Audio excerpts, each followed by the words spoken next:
Hello and welcome दोस्तों, आपकी university of Kota के बीएससी फर्स्ट सेमेस्टर केमिस्ट्री के लिए इंपॉर्टेंट क्वेश्चन हम देखने वाले हैं। तो वीडियो पूरा जरूर देखिएगा। आगे बढ़ने से पहले चैनल को सब्सक्राइब कर लें, वीडियो को लाइक कर लें और आने वाले समय में यूनिवर्सिटी ऑफ कोटा से जुड़ी जानकारी पाने के लिए टेलीग्राम चैनल को ज्वाइन कर लें। अगर हम बात करें आपकी BSc first semester important question की, तो यूनिट फर्स्ट है आपकी परमाणु संरचना। इसका पहला क्वेश्चन इंपॉर्टेंट हो जाता है, बोर के परमाणु मॉडल के प्रमुख बिंदु कौन कौन से थे, कि परमाणु मॉडल क्या है बोर का, इसके बारे में आपको बताना है, इसकी सीमाएं क्या है स्पष्ट कीजिए। इसके अलावा अगर हम बात करें, आपका सेकंड क्वेश्चन इंपॉर्टेंट हो जाता है, पदार्थ और विकिरण के द्वैत प्रकृति क्या है, द्वैत व्यवहार क्या है पदार्थ और विकिरण का, तो इसके बारे में आपको बताना है। नेक्स्ट अगर हम बात करें, वेरी आईएमपी क्वेश्चन हो जाता है, डी ब्रोगली तरंग दैर्ध्य की संकल्पना क्या है और इसका गणितीय रूप क्या होता है, डी ब्रोगली तरंग दैर्ध्य क्या है, इसकी समीकरण क्या है, इसके बारे में आपको बताना है। तो ये भी एक वेरी आईएमपी क्वेश्चन हो जाता है। नेक्स्ट अगर हम बात करें, आपका हाइजेनबर्ग के अनिश्चितता सिद्धांत क्या है, इसके बारे में बताना है, इसके उदाहरण सहित आपको समझाना है। नेक्स्ट अगर हम बात करें, आपका हाइड्रोजन स्पेक्ट्रम की विशेषता लिखिए और उसकी व्याख्या कीजिए, तो ये इतना इंपॉर्टेंट नहीं है। नेक्स्ट अगर हम बात करें, स्वतंत्र काल निर्भर श्रोडिंगर तरंग समीकरण क्या है, श्रोडिंगर तरंग दैर्ध्य की जो समीकरण है इसके बारे में आपको बताना है। तो यह भी एक वेरी आईएमपी क्वेश्चन हो जाता है। नेक्स्ट अगर हम बात करें, सबसे ज़्यादा इस यूनिट का इंपॉर्टेंट क्वेश्चन, साई और साई स्क्वायर की भौतिक महत्व की परिभाषा लिखिए, कि भौतिक महत्व क्या है इसके बारे में आपको बताना है। या फिर आपको ये पूछ सकते हैं कि साई और साई स्क्वायर की परिभाषा क्या है, इसके बारे में आपको बताइए। तो ये एक वेरी आईएमपी क्वेश्चन है इस यूनिट का। ये क्वेश्चन आप ज़रूर याद करके जाएं।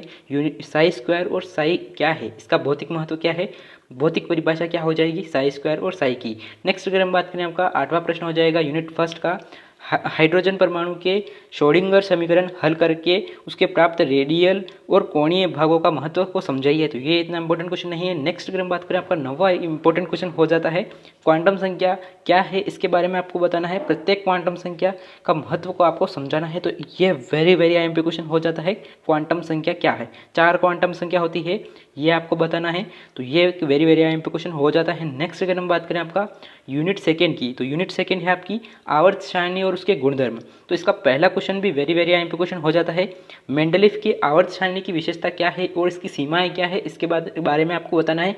नेक्स्ट अगर हम बात करें, आपका मोसले के आवर्त सारणी के जो नियम हैं उनकी व्याख्या कीजिए और इसके महत्व को समझाइए। नेक्स्ट अगर हम बात करें, आपका जो है आधुनिक आवर्त सारणी की संरचना और विशेषता को समझाइए। नेक्स्ट अगर हम बात करें, आपका ये भी एक इम्पोर्टेंट क्वेश्चन हो जाता है, प्रभावी नाभिकीय आवेश क्या है, इसके बारे में आपको बताना है। स्लेटर का नियम द्वारा किसे निर्धारित किया जाता है, इसके बारे में आपको बताना है कि प्रभावी नाभिकीय आवेश क्या है और इसको जो है स्लेटर के नियम द्वारा कैसे निर्धारित किया जा सकता है, इसके बारे में आपको बताना है। नेक्स्ट अगर हम बात करें, आपके आयनिक और समन्वयी त्रिज्या के बीच में क्या अंतर है, इसके बारे में आपको बताना है। नेक्स्ट अगर हम बात करें, आपकी आयनीय ऊर्जा क्या है, इसके बारे में आपको बताना है और उसको प्रभावित करने वाले कारक कौन कौन से हैं, इसके बारे में आपको बताना है। नेक्स्ट अगर हम बात करें, आपका इलेक्ट्रॉन प्रवृत्ति और विद्युत ऋणात्मकता के बीच में क्या अंतर है, इसके बारे में आपको बताना है कि इलेक्ट्रॉन प्रवृत्ति क्या होती है और विद्युत ऋणात्मकता क्या है, इसके बीच में क्या अंतर है, इसके बारे में आपको बताना है। नेक्स्ट अगर हम बात करें, आपका पोलिंग, मुकलिंग और रोचो के विद्युत ऋणात्मकता मापन की पद्धति की तुलना कीजिए। तो ये इतना इंपॉर्टेंट क्वेश्चन नहीं है, अगर पढ़ना चाहो तो पढ़ लेना। नेक्स्ट अगर हम बात करें, आपका ऑक्सीडेशन स्टेट और स्टेज हो जाएगी यहाँ पर, ऑक्सीडेशन स्टेज और इलेक्ट्रॉन विभव के बीच में क्या संबंध है, इसके बारे में आपको बताना है। नेक्स्ट आपका 20वां प्रश्न हो जाएगा, समूहों और आवर्त के विभिन्न तत्वों के भौतिक और रासायनिक गुणों में किस प्रकार परिवर्तन होता है, इसके बारे में आपको बताना है। नेक्स्ट अगर हम बात करें, आपकी यूनिट 3 आपकी तीसरी यूनिट हो जाएगी, कार्बनिक रसायन के मूलभूत सिद्धांत। अगर हम बात करें इसके पहले क्वेश्चन की, तो आपका कार्बनिक यौगिकों के वर्गीकरण और इसके नामकरण के बारे में आपको बताना है कि कार्बनिक यौगिकों का वर्गीकरण कैसे किया गया है, इनका नामकरण कैसे किया जाता है। नेक्स्ट अगर हम बात करें, आपके कार्बन की संकरण अवस्था कैसी होती है, sp2 sp3 और sp3 के बारे में बताना है और इसके प्रभावों को स्पष्ट करना है।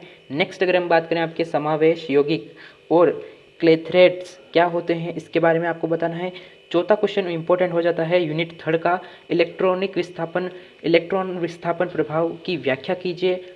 आवेश प्रेरण, अनुनाद और हाइपर संयुग्मन क्या है, व्याख्या कीजिए। तो ये एक वेरी आईएमपी क्वेश्चन हो जाता है। नेक्स्ट अगर हम बात करें, आपका हाइड्रोजन बंधन क्या होता है, इसके प्रकार कौन कौन से होते हैं, क्या महत्व है, इसके बारे में आपको बताना है। नेक्स्ट अगर हम बात करें, आपके कार्बनिक अभिक्रियाओं में प्रयुक्त होने वाले विभिन्न प्रकार के एरो यानी कि तीरों के उपयोग को समझाइए।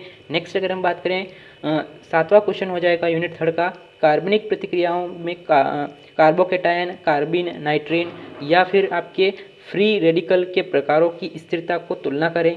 ये भी एक इम्पोर्टेंट क्वेश्चन हो जाता है। नेक्स्ट अगर हम बात करें आपका 8वां क्वेश्चन हो जाएगा प्रतिस्थापन, विलोपन एवं योग की अभिक्रियाओं के प्रकारों और उनके तंत्रों को समझाइए। नेक्स्ट अगर हम बात करें आपका 9वां क्वेश्चन हो जाएगा यूनिट 3 का, प्रतिक्रिया तंत्र निर्धारण करने के लिए विभिन्न विधियों का समझाइए। नेक्स्ट अगर हम बात करें आपका न्यूनोफिलिक और इलेक्ट्रोफिलिक अभिक्रियाओं में क्या अंतर है स्पष्ट कीजिए। नेक्स्ट अगर हम बात करें यूनिट 4 की, तो यूनिट 4 है आपकी स्टीरियो केमिस्ट्री। इसमें पहला क्वेश्चन हो जाएगा आपका समवायता क्या है, इसके प्रकारों को समझाइए। नेक्स्ट अगर हम बात करें आपके ऑप्टिकल समवायता क्या है, इसके बारे में आपको बताना है, इसके प्रकारों के बारे में आपको समझा देना है। नेक्स्ट अगर हम बात करें आपका रैसमिक मिश्रण और इसको पृथक करने की विधियाँ कौन कौन सी है, तो ये भी एक इंपॉर्टेंट क्वेश्चन हो जाता है।